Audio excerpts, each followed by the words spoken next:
Ibinasura na ng COMELEC ang pangalawang disqualification complaint laban kay senatorial candidate at ACT-CIS Party List Representative Erwin Tulfo. Sa desisyon ng COMELEC First Division, hindi umano napatunayan ng petitioner na si Berteni Toto Causing ang kanyang reklamo sapagkat bigo niya mapadala ng kopya na naturang petisyon ang kampo ni Tulfo.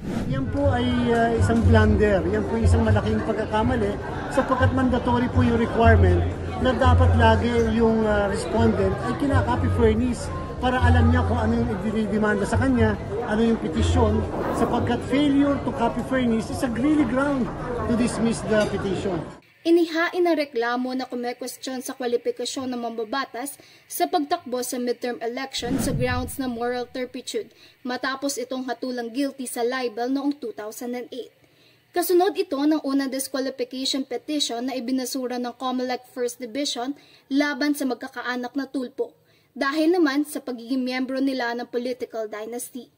Kabilang ang magkapatid na sina Erwin at Ben Tulfo na tumatakbo sa pagkasenador. Dawit din ang mga kaanak na sina Jocelyn Puwet Tulfo ng ACT-CIS Party List, Wanda Tulfo Teo ng Turismo Party List at si Quezon City 2nd District Representative Ralph Tulfo. Ayon sa COMELEC na dismiss ang petisyon dahil sa teknikalidad o kakulangan sa mga hinihinging attachment o dokumento. Samantala, nagpasalamat naman si Tulfo sa desisyon ng COMELEC. Dagdag pa ng mambabatas na patunay ito na tapat, patas at may integridad ang mga batas na ipinapatupad sa darating na eleksyon. Ayon sa komisyon, maaari pang umapela ang mga petitioner o di kaya'y maghain ulit ng panibagong reklamo. Mula rito sa COMELEC, ako si Aina Concepcion, Sandigan ng Bayan, Dantay Balita.